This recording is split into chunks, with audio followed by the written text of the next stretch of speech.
즉 아무리 영역을 갖춘 목회자라 하더라도, 큰 대형교회 목사님이라 하더라도, 영역을 갖추어서 개척해가지고 수만 명의 교회를 이끈 목회자라 하더라도 목회자의 결정에 오류가 있을 수 있음을 우리 개신교회는 인정한단 말이죠. 즉 사람이라는 거예요. 목회자인 저도 사람으로 우리 개신교회는 이야기합니다. 바로 성경이 다음과 같이 말을 해주기 때문인데요. 모든 사람이 죄를 범하였음에 하나님의 영광에 이르지 못하더니. 모든 사람, 예외가 있습니까? 없습니까? 모든 사람에는 예외가 있어요? 없어요? 없죠. 모든 사람이에요. 저를 포함한 대형교회 목사님들, 누구나 사람이라면 죄를 짓는단 말이죠. 즉 오류를 가진단 말이에요. 따라서 우리 개신교회에서는 아무리 영역을 갖춘 대형교회 목회자를 하더라도 죄성을 가진 인간이기에 오류가 있다고 여기지만, 가톨릭 교회에서는 교황이 인간이면 죄성 때문에 오류가 있다고 여겨지기에 인간이 아니라 신성시 여기는 거예요. 인간이 되어서는 안 되는 것이죠. 왜? 교황 무호설이 확립되려면. 그러니까 교리를 여러분 딱 정해놓고 거기다 갖다 맞추는 거예요. 한마디로. 여러분, 오늘 본문은 가톨릭 교회에서 교황 무호설을 신봉하는데 자주 인용하는 말씀이라고 볼 수 있습니다. 그러니까 가톨릭 교회에서는 이 말씀을 아주 중시 여기는 말씀이에요. 바로 가톨릭의 입장에서는 오늘 본문이 교황이 왜 교회에 있어서 중요한지를 설명하는 말씀이라고 여기기 때문에 이 말씀을 교황 제도를 확립하는데 딱 드러내놓는 이 말씀이라고 이렇게 신봉을 하죠. 자, 오늘 말씀 18절로 19절을 볼까요? 우리 한번 같이 읽어봅니다. 18절로 19절 시작. 또 내가 내게 이르노니 너는 베드로라. 내가 이 반석 위에 내 교회를 세우리니 음부의 권세가 이기지 못하리라. 내가 천국 열쇠를 내게 주리니 내가 땅에서 무엇이든지 매면 하늘에서도 매일 것이요 내가 땅에서 무엇이든지 풀면 하늘에서도 풀리리라 하시고. 자, 이 말씀에서 우리가 주목해서 봐야 될 구절이에요. 너는 베드로라. 내가 이 반석 위에 내 교회를 세우리니. 예수님의 말씀이에요. 또 한 가지가 있죠. 내가 천국 열쇠를 내게 주리니. 예수님의 말씀이죠. 여러분, 예수님께서 언제 이 말씀을 하셨습니까? 바로 100점짜리 베드로의 신앙 고백을 들은 이후에 베드로에게 이 구절을 말씀해 주신 거예요. 그런데 예수님께서 하신 이 말씀을 가톨릭 교회와 우리 개신교회가 달리 해석을 합니다. 해석이 달라요. 여러분들이 개혁개정만 보면요, 오히려 캐톨릭의 그런 주장이 옳은 것처럼 보여져요. 이제부터 제가 설명을 해드릴게요. 한마디로 이 구절을 여러분 향한 성경 해석이 다른데요. 자, 가톨릭은 어떻게 해석을 하느냐? 18절에 나와 있습니다. 18절에 이 반석 위에 나의 교회를 세우겠다라고 예수님께서 말씀하고 있지 않습니까? 그런데 이 반석을 사도 베드로 개인으로 취급을 합니다. 가톨릭에서는. 가톨릭은 18절에 이 반석을 사도 베드로 개인으로 취급을 하는데 그 이유가 무엇이냐면 이 반석이란 단어와 이 베드로라는 단어가 헬러가 여러분 같아요. 어근이 같아요. 어원이 같아요. 페트라. 여러분 같은 뜻입니다. 반석이란 뜻입니다. 그리고 캐톨릭이 주장하는 것이 지금 베드로와의 대화 속에서 예수님께서 이 말씀을 지금 주신 것이다. 그렇기 때문에 이 반석은 바로 베드로다라고 주장을 하는 것입니다. 더욱이 가톨릭은 19절의 내가 천국 열쇠를 내게 주리니 라고 이렇게 나와 있는데 거기에 나와 있는 내게 준다라고 했을 때 내게가 바로 이 베드로 한 사람으로 해석을 합니다. 가톨릭 교회에서는 18절과 연결을 쭉 하시는 거죠. 따라서 이런 가톨릭의 해석에 따르면 예수님이 천국의 열쇠를 오직 베드로에게만 주셨다는 거예요. 다른 사람에게 준 게 아니라는 거예요. 그러기에 예수님께서는 12제자가 있었고 또 수없이 많은 사람들 가운데 여러 사람들이 있었지만 오직 베드로만이 예수님에게서 특별한 선택을 받은 자이기에 초대 교황의 자리에 오를 수가 있었다라고 여깁니다. 그러니까 캐톨릭의 주장은요, 사도 바울보다도요 베드로예요. 베드로가 초대 교황이야. 예수님에게서 선택받은 유일한 자야. 쉽게 말하면 교회는 베드로 한 사람으로 시작될 수 있었다라는 주장을 캐톨릭 교회는 주장을 합니다.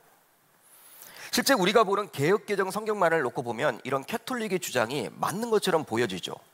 원어를 들이밀고 또 이 앞뒤 문맥을 보게 되면 지금 예수님께서 이 말씀을 베드로와 하셨기 때문에 이 반석 위에 내 교회를 세우겠다. 이 반석은 바로 베드로와 같은 원어를 쓴단 말이에요. 헬라 원어를. 그렇기 때문에 지금 베드로에게 주신 거 아니냐. 천국 열쇠를 내게 주겠다라고 했는데 그 네 개가 바로 베드로 아니냐. 여러분 오늘 말씀을 보게 되면요, 그것처럼 마치 느껴져요. 그렇죠?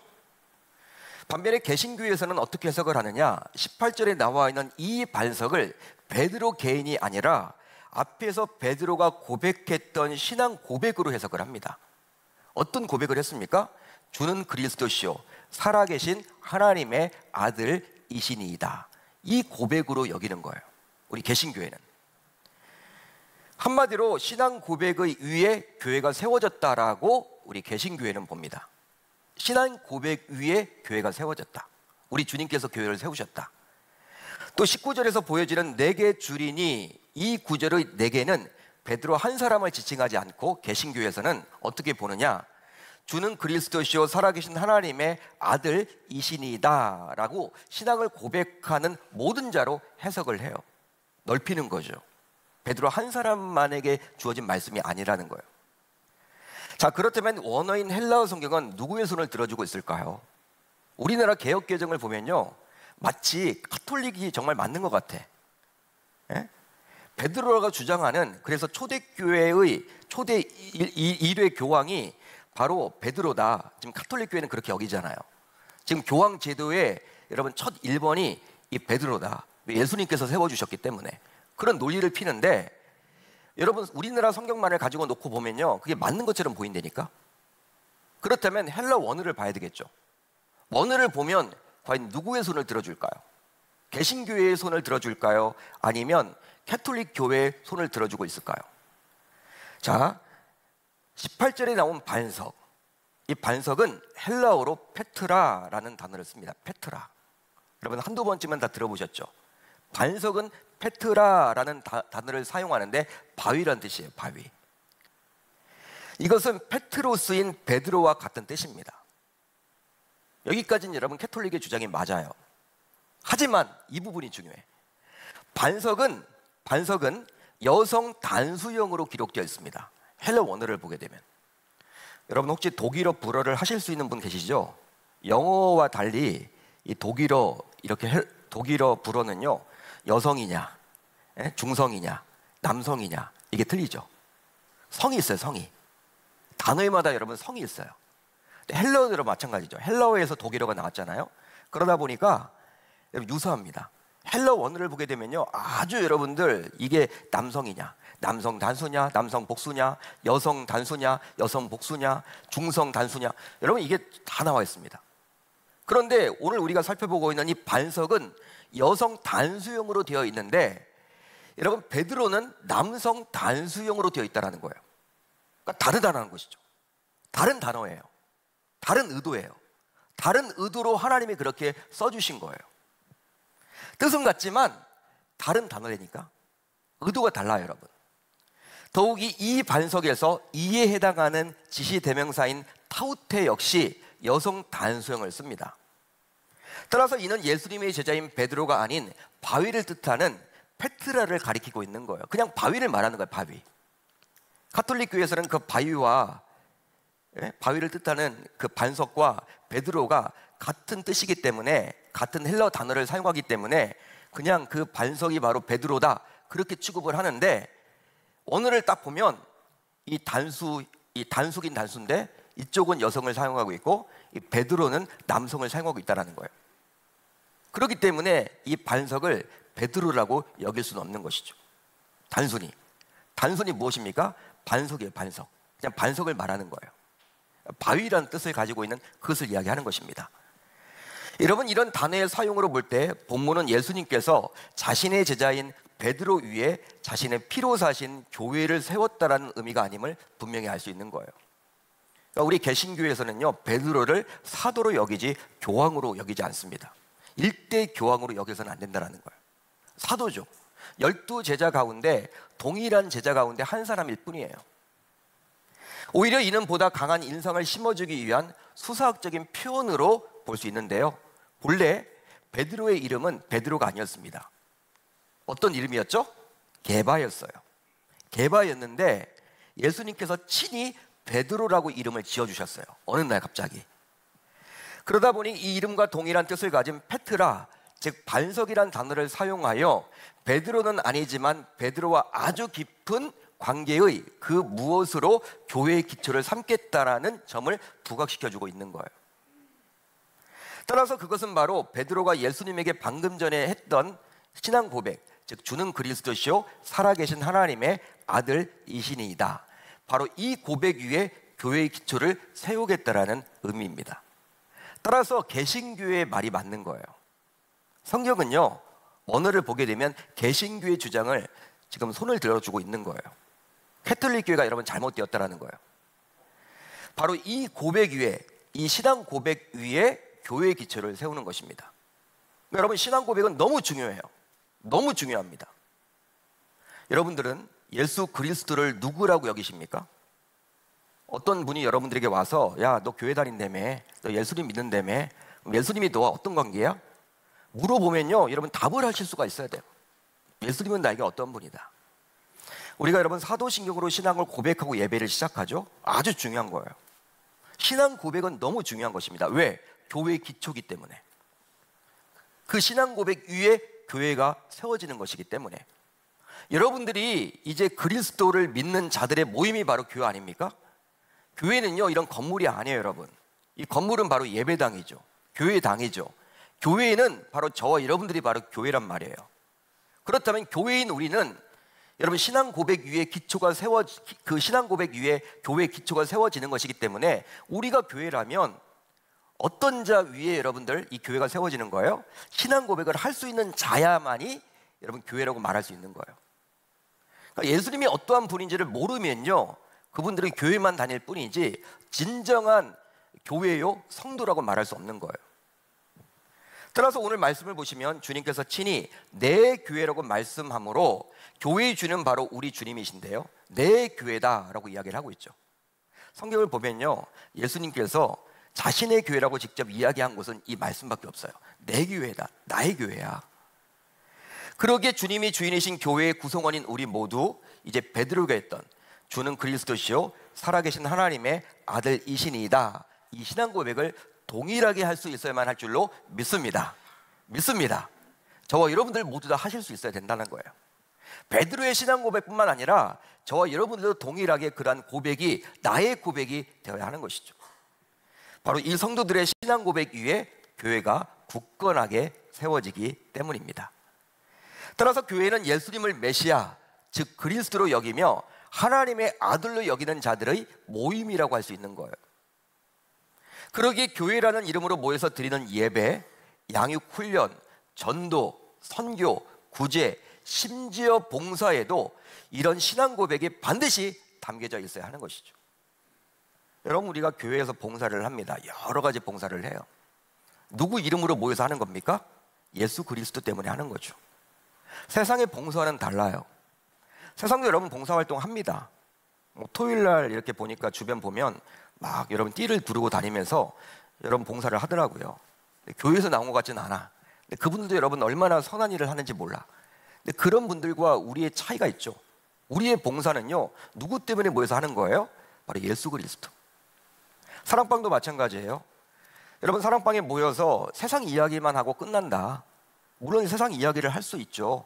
처음에 여러분 시작할 때는 뭐 딱딱하니까 우리 자녀 이야기를 시작할 수가 있고 뭐 직장 이야기를 시작할 수 있습니다. 그렇지만 끝날 때는 예수 그리스도의 이름으로 끝나야 되는 거예요. 그게 없이 그냥 세상 모임과 별반 상관없이 밥 먹고 흩어지고 뭐 그런 여러분 세상의 모임처럼 돼버리면요, 세상에 여러분 동창 모임이나 사랑방이나 별 상관이 없어. 별 차이가 없는 거예요. 그러니까 교회에서 하는 어떤 모임이든지 간에 이 신앙 고백이 있어야 한다는 것이죠. 자, 그렇다면 이제 오늘 말씀은 예수님께서 우선 묻습니다. 그리고 그 이후에 그 질문에 제자들이 답하는 형식으로 되어 있는데요. 자, 오늘 말씀을 살펴볼 때 교회의 주인이신 예수님께서 우리 교회는 과연 어떤 교회가 되어야 한다라고 말을 해주고 있을까요? 지금 예수님께서 나의 교회라고 말을 하고 있단 말이에요. 근데 앞뒤 문맥을 보게 되면 이 교회, 어떤 교회가 되면 좋겠다라고 예수님은 기대하면서 이 말을 하고 있는 것일까요? 우선 신앙생활을 하기 힘든 여건에서도 예수가 그리스도요 하나님의 아들이라고 믿고 당당하게 고백할 수 있어야만 합니다. 믿으시면 아멘. 동의가 되시면 아멘. 여러분 잘 들으세요. 신앙생활을 하기 힘든 어떤 상황 속에서도 예수가 그리스도요 하나님의 아들이라고 믿고 당당하게 고백할 수 있어야 하는 거예요. 쭈삣쭈삣 거려서는 안 된다는 거야. 피해서는 안 된다는 거야. 몰래 믿어서는 안 된다는 거예요. 끝까지 여러분 믿음을 지켜야 한다는 거예요. 자, 오늘 말씀 13절을 보시면 예수님께서 말씀을 전하는 장소가 나옵니다. 여러분 13절을 한번 볼까요? 여러분 제가 자막은 준비하지 않았는데 13절을 여러분 한번 같이 읽어봅니다. 시작. 예수께서 빌립보 가이사랴 지방에 이르러 제자들에게 물어 이르시되 사람들이 인자를 누구라 하느냐. 예수님께서 지금 어디에서 제자들에게 말씀을 하고 있습니까? 빌립보 가이사랴. 빌립보 가이사랴. 일명 가이사랴 빌립보라는 도시에서 이야기를 합니다. 여러분 이 빌립보 가이사랴는요 유대 지역의 최북단이에요. 제가 항상 말씀을 드리죠. 유대의 지도를 보게 되면 고구마 모양이다. 고구마 모양. 그런데 고구마 모양 가운데 최북단이에요. 한반도로 보게 되면 함경북도 청진과 같은 곳이에요. 청진. 아주 여러분 이 끝 이제 국경지대. 러시아와 붙어 있고 중국과 붙어 있는 국경지대. 여러분 그걸 생각해 보시면 돼요. 예수님은 주로 어디서 활동하셨을까요? 유다 지역에서 활동을 하셨죠. 유다 지역을 벗어난 적이 없어요. 예수님은 대부분이 갈릴리 지역 아니면 예루살렘. 여러분 그쪽에서만 말씀을 전했어요. 여러분 오늘 우리가 살펴보고 있는 15장까지도 그런 내용이에요. 다 갈릴리 지역 아니면 예루살렘에서 말씀을 전하다가 왜 뜬금없이 예수님께서 최북단까지 가서 망명을 하려는 것도 아니고 왜 그렇게 국경지대까지 올라가 가지고 그 도시에서 제자들에게 말씀을 해주고 있을까? 아니 갈릴리에서 이 말씀을 하면 안 되는 것일까? 예루살렘 지역에서 이 말씀을 하시면 안 되는 것일까? 이유가 있습니다. 그 부분을 우리가 놓쳐서는 안 돼요. 그 부분을 놓쳐서는 안 됩니다. 무언가 특별한 이유가 있기 때문에 예수님께서 제자들을 이끌고 모두 다 이끌어서 그 국경지대까지 가서 그 가이사랴 빌립보에서 말씀을 전해주고 있다는 거예요. 따라서 이 이유를 알기 위해서는 이 도시가 과연 어떠한 도시인지를 우리가 몰라서는 안 얘기겠죠. 자, 그렇다면 빌립보 가이사랴는 과연 어떤 도시일까요? 어떤 도시입니까? 이 도시의 이름에서 우리가 좀 알 수가 있듯이 헤롯 대왕의 세 아들 가운데 하나였던 빌립이 있었습니다. 우리가 여러분 잘 알고 있는 헤롯 대왕은요 바로 유다 전역을 다스렸어. 근데 여러분 그가 죽고 나서 이제 삼형제가 나라를 이제 분할해서 다스렸습니다. 근데 빌립이 다스렸던 곳이 바로 최북단이었어. 분봉왕이라고 보통 이야기하죠. 분봉왕. 분봉왕은요 이제 아버지와는 달라요. 그 지역만을 다스리는 왕이에요. 그러다 보니까 분봉왕이었던 빌립은 로마 황제에게 잘 보이기 위해서 이 도시를 재건하면서 자신의 이름과 함께 가이사랴를 함께 넣어서 불렀다라는 거예요. 그래서 가이사랴 빌립보, 빌립보 가이사랴로 불렀습니다. 따라서 빌립보 가이사랴는 로마 황제에게 헌정된 도시였습니다. 바쳐진 도시였다라는 거예요. 물론 당시 유대 전 지역은 로마 황제의 식민지였지만 특별히 분봉왕이었던 빌립은 그 지역의 왕으로만 만족하지 못하고 아버지 헤롯 대왕처럼 유대 전 지역의 왕이 되어서 그 지역을 통치하기를 원했기 때문에 그 도시를 왕에게 바쳤어요. 왜? 잘 보여서 이제 로마 황제에게 이쁨 받아가지고 아버지처럼 전 지역을 다스리기를 원했기 때문에. 한마디로 로마 황제에게 잘 보이게 한 목적에서 이 도시가 바쳐진 것입니다. 따라서 가이사랴 빌립보는요 황제의 도시라고 보시면 돼요. 황제의 도시다. 별칭이 황제의 도시예요. 그러기에 굉장히 잘 재건되었으며 편리함과 화려함의 극체를 가지고 있죠. 얼마나 편리하겠습니까? 최첨단 도시겠죠. 그 당시에 최고로 좋은 곳들은 다 갖다 발랐겠죠. 금으로 여러분들 다 만들어 놨겠죠. 왜? 황제에게 여러분 바쳐야 되니까. 따라서 이런 도시까지 굳이 와서 예수님께서 제자들과 대화를 지금 나누고 있다는 것에 우리는 주목을 하셔야 돼요. 여러분, 이 도시는 황제에게 한정된 도시답게, 황제에게 바쳐진 도시답게 황제를 숭배하는 큰 신전이 그 안에 자리 잡고 있었다고 합니다. 큰 신전. 황제를 숭배해야 되니까. 당시 로마 황제는요 신의 아들이었습니다. 신의 아들로 취급을 받았어요. 그러니까 절대 권력자였죠. 신입니다, 신. 그러니까 여러분, 그 도시에서도 여러분, 유대인들은 본래 하나님을 믿잖아요. 하나님만을 믿잖아, 유일신 하나님만을. 근데 유대인들이 이제 그곳에 이제 이 빌립이 그 신전을 지어놓고 황제를 숭배하도록 만들었어요. 그러니까 세상에서 출세하기 위해서 그렇게 신앙까지도 버린 것이죠, 한마디로. 따라서 그곳에서 살아가는 사람들은 노마 황제를 신으로 숭배해야만 했습니다. 따라서 그곳에서 살아가는 사람들은 숭배를 해야 되는데, 그렇게 할 때만이 경제 생활도 가능해요. 직장에서 쫓겨나지 않아. 황제를 숭배하지만, 또 공무원 시험에도 임용이 돼. 또 학교도 온전히 다닐 수가 있어. 그러니까 사회생활을 하려면, 제대로 여러분 되는 사회생활을 하려면 숨어 다니지 않고 그렇게 제대로 된 사회생활, 경제활동을 하려면 여러분, 그 황제에게 절을 해야만 했습니다. 숭배를 해야만 했던 곳이 바로 그곳에 사는 사람들의 특징이었어요. 그러기에 그곳에서 유일신 하나님만을 믿고 섬긴다라는 것은 어쩌면 큰 손해를 입고 핍박을 당하고 심지어는 목숨을 걸어야 할 만큼 위험한 곳이 바로 그곳이었다라는 거예요. 따라서 황제를 섬겨야 하는 그곳에서도 예수만이 진리이고 예수만이 구원자임을 당당하게 선포할 수 있어야 함을 제자들에게 알려주고 가르쳐주고자 예수님께서는 그곳까지 제자들을 끌고 가서 제자들과 대화를 나눴던 거예요. 그러니까 갈릴리에서 묻지 않았던 거예요. 예루살렘에서 묻지 않았던 거예요. 그 위험한 도시에서 물었던 거예요. 황제를 선택할래, 예수를 선택할래? 너희들. 제자들에게 지금 그걸 묻고 있는 거예요. 예수님이 뭘 원하십니까? 황제가 아니라 예수 그리스도만을 선택하겠습니다. 베드로가 여러분 어떻게 대답했어요? 주는 그리스도시요 살아계신 하나님의 아들입니다. 저는 황제를 숭배하지 않고 오직 당신 하나님의 아들인 그리스도만을 섬기겠습니다. 100점짜리 답을 하니까 얼마나 예수님이 기뻤겠습니까? 그러기에 베드로와 동일한 신앙 고백을 하는 교회인 우리 신자들은 비록 복음을 전하기 힘든 여건 속에서 살아가더라도 예수가 기대했듯이, 예수님께서 기대하듯이 오직 예수만을 믿어야 한다라고 당당하게 전할 수 있어야 할 줄로 믿습니다. 믿습니다. 예수만이 구원자입니다. 이렇게 말할 수 있어야 한다는 거예요. 비록 황제만을 섬겨야 하는 곳에서도 자신의 제자들이 황제가 아니라 예수만을 섬기고 믿겠다라는 그 고백을 받고자 하셨듯이 말이죠. 그러니까 저와 여러분들도 동일하게 할 수 있어야 하는 거예요.